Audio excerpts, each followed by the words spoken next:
What up, lovers, friends, family? We're here with my brother of the way, Dr. Dan Engle, back again.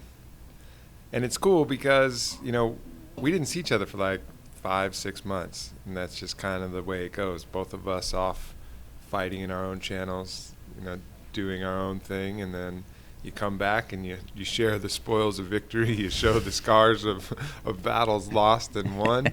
And then we, get back together and replan how to, serve the mission even better.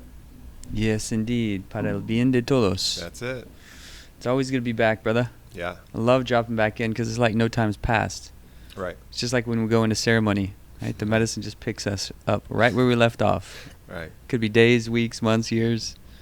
Yeah. It's always good to be back Continuous. home. Yeah. Definitely. So let's talk about some of the stuff because, people have been keeping up with what I've been doing, but they may not have been keeping up with what you've been doing. And you've been up to some pretty interesting shit, really exploring and going deep on the potential for the use of psychedelics as medicine. And that's a topic that we've talked about, but it seems like now it's potentially coming to fruition in a way that was almost like a dream a couple years ago. Mm-hmm. Yeah, we're in the midst of a renaissance in consciousness. How that's manifesting now more formally, particularly in realms of the scientific research, is that we're seeing a resurgence of psychedelic or entheogenic, I use those terms interchangeably, the psychedelic research in the medical mainstream. And it's pushing this specific renaissance in the field of psychiatry. So psychiatry is my background, and spent a lot of time in a lot of different training modalities, residency, a couple of fellowships, and then when I got out, I was like, I don't know that I really want to practice this way. And so at that time, psychiatry, this was like, I'm dating myself now, but like 10 years ago, when I first got out of my formal training. And back then, there was very little on the map for psychedelic research. You had these organizations like Rick Doblin with MAPS, who was holding the light. Just really talk about somebody staying consistent in the mission, in the midst of persecution, ridicule, going up against a major medical industry, but just still just chipping away, a little bit at a time. And now what that looks like is we're seeing, so when pharmaceuticals are studied, they go through trials. You go phase 1, phase 2, phase 3. And so phase 1 trials are the small trials, and then if there's legitimacy, if it takes hold, then you get funding for phase 2, and then phase 3, and after phase 3, those are the bigger double-blind placebo-controlled trials. After that, it's usually prescription ready if you've gone through all the hurdles. File the new drug application, and off you go. Off you go. So now we got psilocybin and MDMA going into phase 3 trials right now, which means they're likely to be prescription ready in the next 6 years or so. As you're tracking this, there's a designation that the FDA can do called fast tracking, which means it gets a quicker review. And it seems with the data that's coming out, on the PTSD front, I think the latest statistic from the last trial was 84% cure rate with MDMA-assisted PTSD. The palliative care, end-of-life care with psilocybin, off the charts successful. Is there any chance that the FDA is going to fast track these trials? Probably not. Probably not, because you don't have big money bankrolling that fast track. Right. And in fact, if anything, from the medical pharmaceutical industry, you might have some hesitation, some resistance. This knocks out a lot of classes of potential treatment drugs. Totally. I've been talking to a lot of soldiers, if we're just talking about the PTSD front, and a lot of them get prescribed upwards of 10 medications. Yeah, it's crazy. 10 medications. Right. All with different counterindications and all. It's just this soup that they're putting in their body, like this 10-spice pharmaceutical soup. Yeah, it's crazy business. Yeah. And it is a business. And just like any business, they're going to look at the bottom line, and they're going to try and push it. There was just this real big backlash from one of the latest vaccines, and the medical industry and the medical researchers that were checking it out. The editor-in-chief for the New England Journal of Medicine just came out saying that she has very little faith in the pharmaceutical industry because of how they skew the data. Whoa. That's big for somebody at that level to come out that publicly against the way that the pharmaceutical industry and the medical industry try and, through their own perspective lens, show a positive benefit when there really is none, and that's all consumer. That's all corporate driven. That's all profit driven. Mm-hmm. And so you've got this huge thing that's called publication bias. And Ben Greenfield, no, we just talked to Ben Greenfield. Ben Goldacre, an English psychiatrist, did a really good TED Talk about 2 years ago on publication bias. And he looked at there was a span of 10 years where 12 different antidepressants were petitioned to the FDA for approval. And there was something like 72 trials in that 10 years for those 12 different medicines or pharmaceuticals. And of those studies, something like 36 of them were positive studies and 32 of them were negative studies, which essentially at the end of the day showed that I was like half and half. Half of them showed there were benefit, half of them showed there were not benefit. And in that, though, 35 out of the 36, and it might be more like 36 out of the 37, plus or minus, but like 97% of the positive studies were published in the medical journals. And only 3%, no, it was only 3 studies and only 7% of the negative ones were published in the medical journal. So if I'm your average doc, where do I go to get my latest research? From the medical journals.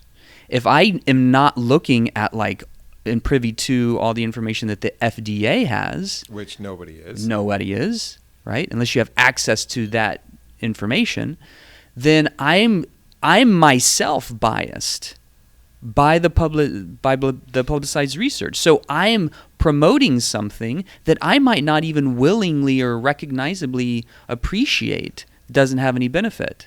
So if you're promoting something that's why a lot of the docs are pissed off. It's projected something like 25% of docs are going to opt out of their practices in the next 3 years. Wow. A quarter of the docs in all disciplines across the country. Well, they're not being given access to the tools that they need to make real. So they're super frustrated.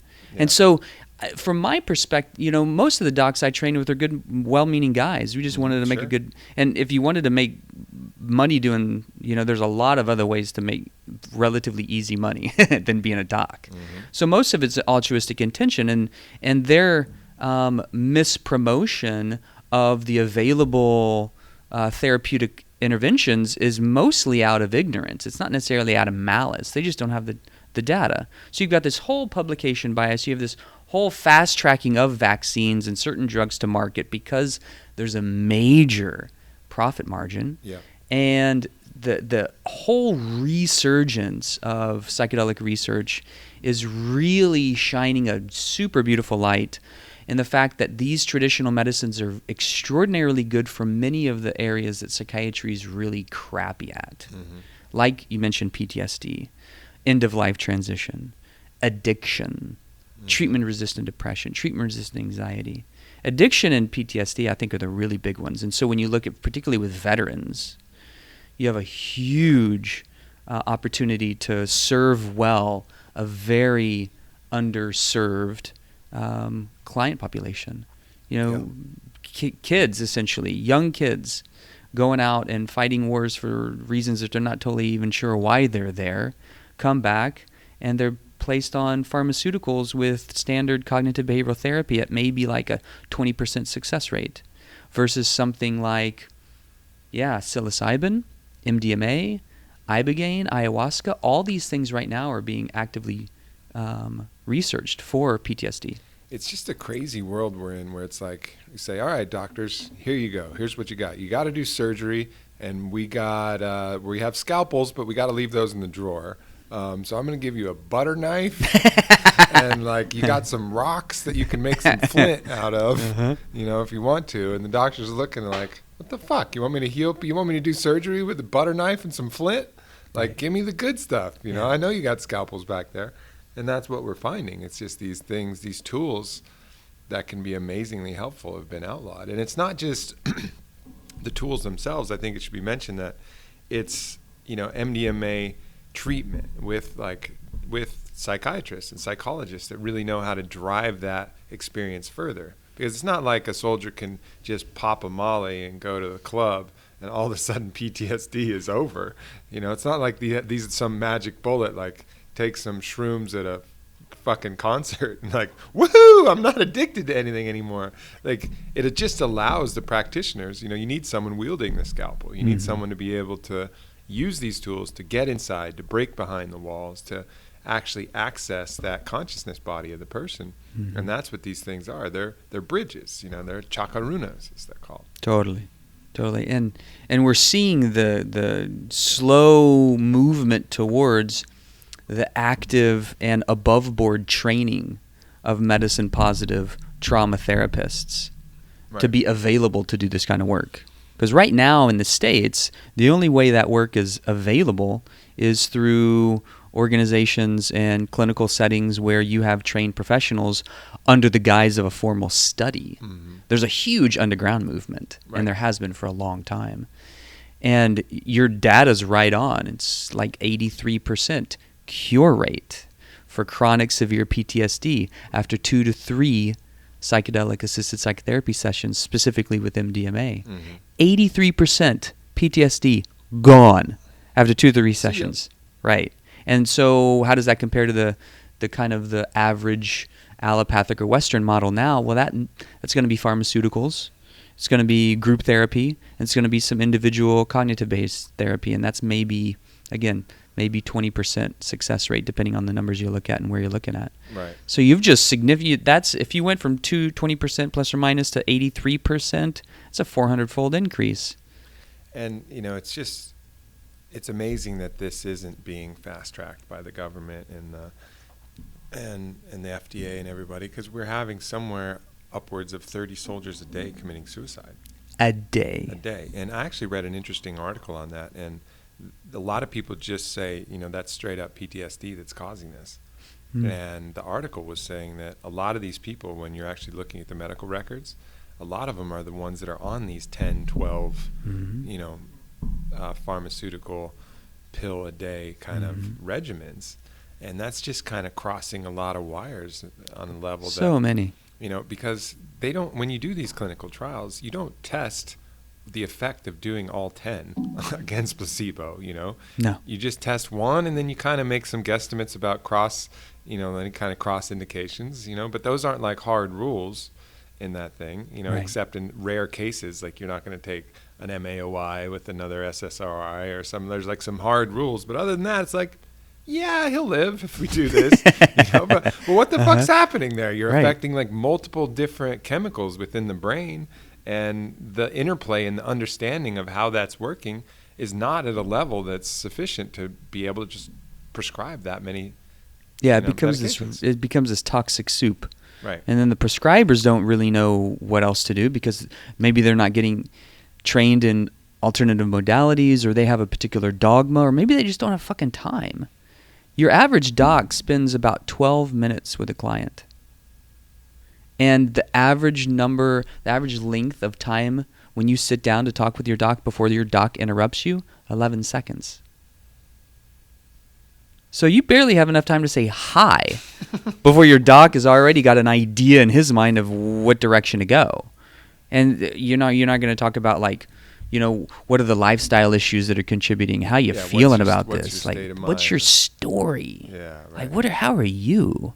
Not what are your symptoms, not if we've checked off all the boxes, not what your dose is, blah, blah, blah. All these things that are super freaking important. It's like you're on the battlefield. Those docs are on the battlefield, in and out. Instead of wielding scalpels, they're trying to wield their prescription pen. And it's a broken system. And so you got docs opting out. You've got clients that are looking more and more for alternative therapies. And that's what's pushing the industry. Yeah. It's the good data, and it's frustration on the consumer's part. So the consumer-driven movement is one towards integrative medicine. Yeah. Because the pharmaceutical industry, they don't have any benefit really in the big grand scheme of things to bring other guys to the table. Yeah. They're the big guy on the block. So, but when we know, and this is when it becomes really cool alchemy, when we know, and I'm not saying that pharmaceuticals are all bad. Sure. I did that for a while. I bastardized them. I was like, you fuckers. Like, even when I was septic in the jungle, I was like, I'm not going to use the antibiotics. Like, what would I have done 100 years ago? So I tried all these freaking modalities, and I got sicker and sicker, but I was convinced I could find something. And eventually I came on to colloidal silver. and massive doses internally and topically, because I had this pretty raging infection that got bad and septic eventually, so the colloidal silver knocked it out.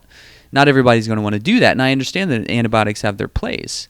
And when we've corrected everything, particularly if people have bipolar mood disorder and schizophrenia, when we've corrected so many other factors, sometimes there's a really good benefit from using a fraction of a pharmaceutical. It just seems to tie everything together. Right.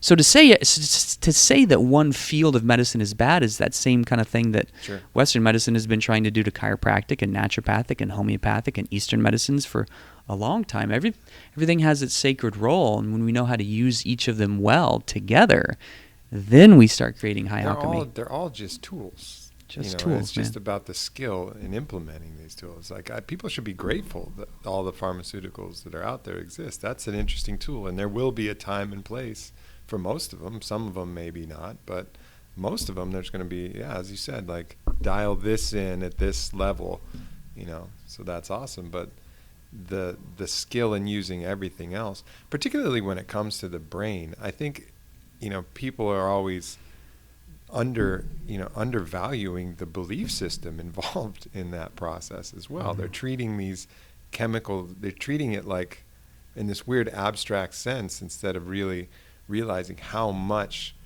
the mindset of an individual has to play on the actual chemistry of the whole situation. Huge. That's probably the single biggest factor. Yeah. Is our mindset. Because when we really start to look at the data through quantum mechanics, non-local healing, these really phenomenal, what would look like what Einstein called voodoo phenomena, when we really start looking at the subtle implications. Spooky phenomena, right. When we start to look at these really amazing, subtle, but powerful energetic phenomena, we really start to appreciate, even in the lab, right? When you're looking at great data, like, for example, Lynn McTaggart's work in a book called The Field. She studied all this, and she's a massive researcher. So if you want, like, the data, then go to look at that. About the power of the mind and our ability to visualize our own improvement, to access greater, deeper, larger states of consciousness, to bring healing into multiple modalities, and to use a variety of supportive therapies that help us get into those states. And that's one of the things I like really about the psychedelic experience, is that it is a new trajectory. It's a new mindset. Right. So coming back to Einstein, he said that we can't solve the problem using the same mindset or consciousness that got us there in the first place. So we need this big wake up.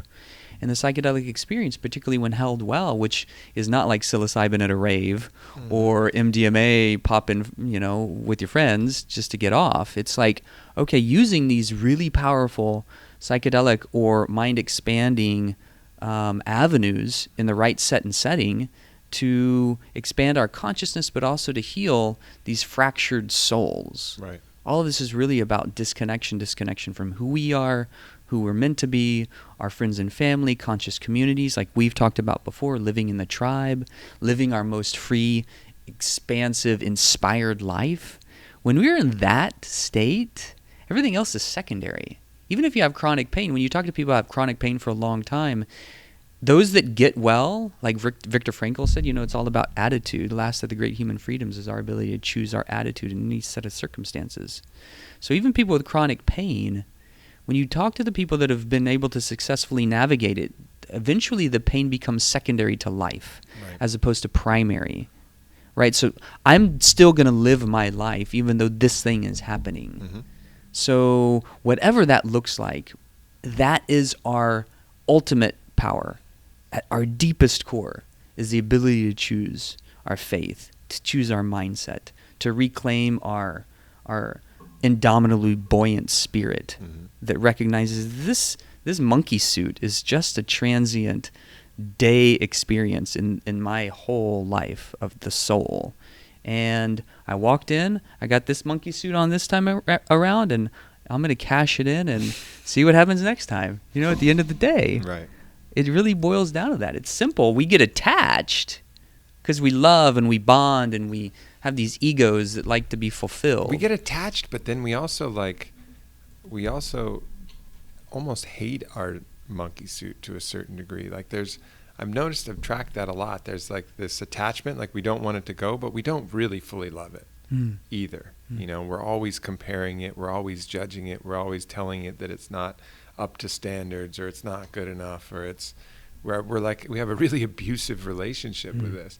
But then, a recent ceremony that I had allowed me to really flip that, in that it showed me that everything that comes into creation inherently contains its own death with it. Like nothing can be created without its inevitable disassemblement back into chaos and death. So we're basically walking memorials of ourselves. Everything that exists is a walking memorial. We're living our own funeral now. And that feeling you get when someone dies and you haven't got to really say what you wanted, and like we can have that now to ourselves, to everybody around us, because we're all dead. I'm dead, you're dead, Raba's dead, everybody here in this office is dead. On it is dead. Like at some point it will die. Like because it's been created. It's just part of the necessary duality of that creation, and then back to disassemblement to parts. Like it's inherent in that. And so while you're there, having that wisdom to really celebrate it like the funeral is now. Like it's happening every single moment. Today is a good day to die. Today is a good day to die. Like to live that fully. Whew. That's some powerful medicine. Freedom. Yeah. Ultimately. And we have such this crazy disconnected association in our modern day culture in the West with death. Oh yeah, that's insanity. Right? Yeah. There's something like 75 to 80% of all the healthcare dollars are spent in the last 6 to 8 months of life. Just grok that. I mean, like people in the ICU hooked up to all this bullshit, trying to squeeze out another 6 months. But is that quality life versus just sailing out in the middle of the ocean with your friends and saying, man, bringing a bunch of mushrooms, bringing some right? LSD, bringing some MDMA, and figuring out I'm going out Totally. one way or another, fucking fired up. And I am stoked to do it, man. Fuck it. If you really want to celebrate the meat suit, maybe it's not all these psychedelics. Maybe it's blowing Viagra, and you just go out hard, hard as a rock with a big smile on your face. Maybe that's how you want to do it. Whatever your thing is, I'm not going to impose on you. Right. But like, make it a moment. Yeah. Make it a moment. And your moment. Whatever's your authentic to you. Yeah. I don't know what's right. You don't know what's right. You know what's right for you. Right. I know what's right for me. I'm getting more and more clear all the time what's right for me because I'm getting more authentic. Right? You use the word a lot, which I really appreciate, which is impeccability. And that's like that's an honest inventory. That's deep personal integrity to living our most authentic life, whatever that is. And some of the people that have been so inspiring are the biggest assholes in my environment because they're just so raw. They're just so who they are. And also, there was a really good friend of mine that had a bad traumatic brain injury, and it really shifted his personality. And right now, he's one of the more funny guys I know because he's just automatic. There's no filter. He just says what's on his mind. So it's kind of like, what was that, Liar Liar? With Jim Carrey, like he's on the right. he's on the elevator and he looks down and he sees this girl's blouse and he's like, "Whoa, what's happening there?" It's like there's very, very little social like cues and norms now, but it's so refreshing because he's just so authentic. And I'm growing to appreciate that more and more. And you're kind of, as a physician in some ways, taught to be inauthentic. Particularly because when you don't know shit, and part of the training is to act like you know shit. Like when you're a when you're a medical student and you just start getting pimped by your teaching physicians, you start to develop this kind of style where you just make up shit on the fly, because you don't want to look like a jackass in front of everybody that you're getting pimped. Maintaining that presence of authority and yeah. Versus just being real, like, I really don't know. Now, is there something, speaking of this, like, is there some precautions that physicians take without even knowing it, or some who are good consciously take to not kind of take on the people's energy that they're kind of dealing with? Because that would be one of the challenging parts of people in any kind of first line care situation, is like making sure that you're not absorbing all of that pain and suffering and Totally. anguish that you're releasing from these different people. You know, it's kind of like the stripper that won't kiss because she's afraid that, you know, that something will get in a little deeper, you know. Right. And maybe some of this physician's austerity is a little bit of that shield. Yeah. I've trained one of my absolutely best mentors died in his mid-60s from leukemia, and he and I had a really good conversation pretty shortly before he passed. And I asked him that same question. I said, because he was so present always, and you could feel his presence. He was completely locked onto you, and he was that way with everybody. And when you're that locked on and you're that intuitive and present, then you get really skillful at being able to read the energy and understand more directly. Kind of like the maestros and the maestras in the midst of ceremony. They're very present with the energetic dynamic that's happening. Now, they're also very good at clearing the field afterwards. Sure. Right? So that's going to look like sage and other medicines and tobacco and the icaros that they sing to clear their own field. If you're not doing that, then you're going to continue to accumulate stuff over time. And I asked him that question. I said, do you think that part of the leukemia that you're going through, because he ate really healthy, he was super strong as an ox, his generational line, they all lived long, and all of a sudden he just got this thing, and it was like, wow, something's happening.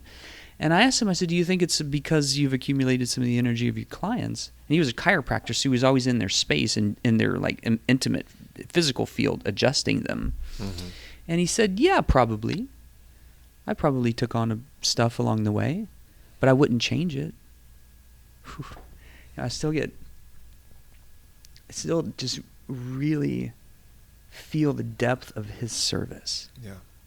And his desire and willingness to be so absolutely rock fucking solid for his clients. And people came out of his room healed. And that doesn't mean they didn't come back. They would consistently come back to see him because you always felt good in his presence. And he was so willing to be there on the front line for those that he was serving. That altruistic intention was so dynamic and powerful. And do I think there were probably things that he could have done to continue to clear his field? Yes. And maybe it was his time. We don't really have any idea. You know, you were talking about like our death is here now. I think you're fucking right on with that. I mean, when you look at, and this really depends on too, kind of where your spiritual and philosophical beliefs are as far as things being predestined. We're under the energetic cosmological influences of the larger grid. When we go through craziness that stretches long periods of time, oftentimes that's like planetarily related. And I'm not like, yes, I did live in Sedona, so I've got like a bit of a woo-woo flair, totally. It's the metaphysical capital of the country.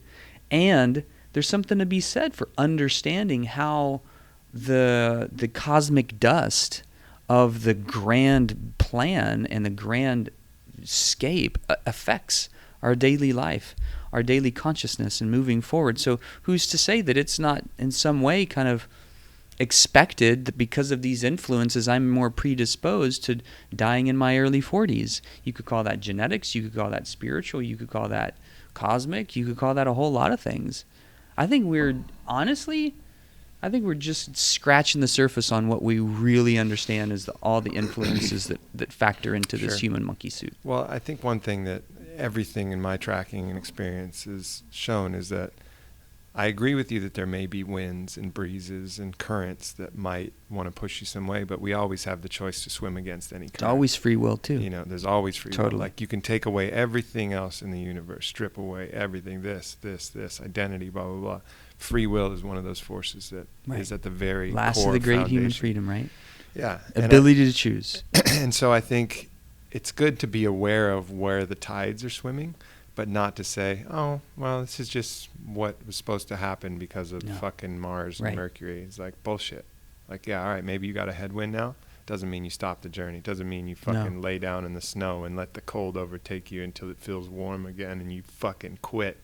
Like, no time for that, motherfucker. The fight's still on. Totally. Let's go. So we don't become passive participants in this game of life. We're not in the passenger seat with somebody else driving the car. We're in the driver's seat, right? Maybe at times we pick up new guides along the way, teachers along the way. They've got the map. They're helping us. They're like our co-pilot, right? But we sit across the table from Spirit and co-create our life every given moment. So that ability to choose your mindset, I think at the end of the day, that's more important than all these treatment modalities and practices and supplements and all the different kind of things that we try and rely on. There was just a 600-person study that I read about, and I don't have it here right with me, but it showed that mindset was the number one most reliable indicator of longevity.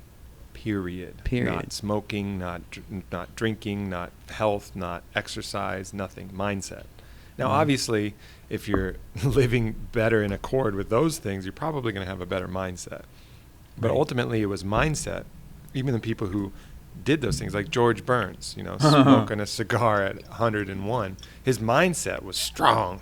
His mindset was really strong. And that's what you can track that through, and see that those are the people that live the longest. And that's what the science is showing. Yeah. The mind is the primary driver for many of these things. And that's, again, going back to psychedelics, why it's such a powerful modality. It taps you into the greatest part of your mind. You can call that spirit, you can call that consciousness, you can call that, but whatever it is, it's the best part of your mind. And it's the clearest, it sees the clearest, it's the most loving, it's the most empathic, it's the best part of you. And psychedelics are the way to get you into that state. Yeah, consistently, the most effective, efficient, and safe way to have a significant rewrite and upgrade in your consciousness. And oftentimes it'll show, this is another thing I appreciated that you were sharing in the Float conference. I saw that talk you gave. And you and I hadn't talked about this, but the way you languaged it at that time, I appreciated, which is oftentimes in the midst of the psychedelic experience, we see our potential and where we're going. We still get to do the work. And so what's all the integration? What's all the necessary life choices, the mindset to actualize that end point? So we see where we're going, and then we reverse engineer it, commit to the process, gather our support, and so now we have kind of a target. Like if we're sailing a ship, we know where we're going. And yes, we're going to veer left and right. We don't ever go completely straight. And when we get off target a little bit, we come back the other way, and we come back the other way. And that becomes this dance, right? Like bamboo swaying. And if you're extraordinarily rigid, then you break. But if you've got that ability to kind of go with the flow and bend, then we have the opportunity to be a little more free, a little less rigid, a little bit more kind of inspired, a little bit more willing to share. There's less of that lack mentality, like everything is mine, I got to hold on to it. But like, man, just let us be in the flow, to recognize that the more I get attached to things, the more caged I feel, the more locked down I feel, the less energized and more stagnant my consciousness is. I love that study. I'd love to see the data on that. Yeah, I'll get that to you. We need to get some show notes, Raba. We need to get some show notes. Show notes. Yeah, that's what real podcasts do. We have good conversations, but we're going to be a real podcast. We're going to grow up. Upgrades. We're going to grow up. Always opportunity. We're going to have show notes. So I say, upgrades. hey, yeah, we'll put that in the show notes. I've always wanted to say that. Dig it. We'll put that in the show notes, everybody. All right, then. So keep a lookout for show notes. Good. Right, because I have that scientific side to me too. I want to see the data. Yeah. I'm not a scientific researcher per se. I don't sit down and like crunch numbers. I like following the intuitive piece and becoming more of the experiential engineer. Like, I bet that's going to go really well with that. And when we start stacking these therapies, we're stacking like meditation with floating, with psychedelics, with optimal nutrition, with inspired movement, with our conscious community. like, fuck, I don't really have a big desire to study one of those things. Let's All study of them all at the same time. Maybe that's why we get along so well, because I started this crazy company that sells monkey face kettlebells, vitamins, protein powder, Right. deodorant, Right. like a little bit of everything. Right? What are 'Cause all that's what it's all about. factors? It's holistic. It's about everything. Right. And as soon as you look myopically at one thing, that's when you start running into trouble. That's the old model that's a little bit broken. What's this one symptom? Okay, that symptom is a medical condition. We have the thing that'll fix that medical condition. Yes, it may stop, create some other shit, but who cares about that? We got that symptom nailed. Nail, hammer, smash. Except it's not a hammer. It's like a fucking nuclear bomb hammer. like, yeah, like using Thor's hammer to hang a fucking painting. Thumbtack. Yeah, exactly. You Yeah. may take out the whole wall if you're not careful with the application of that. I think one of the things that draws people so much to On It and to your message and to the experience here is that it's an invitation to live a more inspired life. Like, really, are we living our most optimized mindset? Yeah, we can always do things to get our body back into better shape. There's probably more of a clean diet to do. Maybe we could all use a little bit of a cleanse, blah, blah, blah. And are we in the midst of that experience super inspired by it? Are we living with the people that we really choose to express a celebration for life with? And that's also a celebration for death. And it's also being able to hold each other's hand when we're in the midst of crisis. And we just had somebody in the family have a really bad accident. Yeah. And he dodged a bullet, right? And I could tell that morning when we all found out, everything else went away. All the to-do list was gone. Mm-hmm. It was like, holy shit, one of our hermanos, one of our brothers, just missed a big life. It's gonna be a life-changing moment, but he dodged a big bullet that could have taken him out. Yep. And so we get those reflections, and those are all great reflections. Like when my sister passed away a year and a half ago, her kind of legacy and mission message to me was, "Am I living my most inspired life?" And shortly after that, I changed a lot of things in my life. And it was really impactful. And that stayed with me since. Ceremony can do the same thing. Can you really get us intimate with what we're in alignment with and what's time to shift? Amen to that. So I guess then the question to all of you listening here is, as the Lakota people say, they would always say this, Hokahe, today is a good day to die. Is today a good day for you to die? Is it? Like if you were going to die today, would you walk out there with your head up, your chest out, say, today is a good day to die? And if it isn't, start working to that point so that every day that you can walk out there and have no regrets. And if you were called upon to go to battle, you'd be able to say, Hokahe, today is a good day to die. Yeah. All right. Whew. Always gets good in this hood. I mean, that's really what we're going for. Totally. Like no less than that. No less than that, man. Everything else is secondary. Yeah. Love you, brother. So glad to be on this path with you, brother. Yeah. Para bien de todos till the very, very Till end. the very fucking end. Much love, everybody. Thank you for tuning in. We will catch up with you soon. Hokahe. Okay.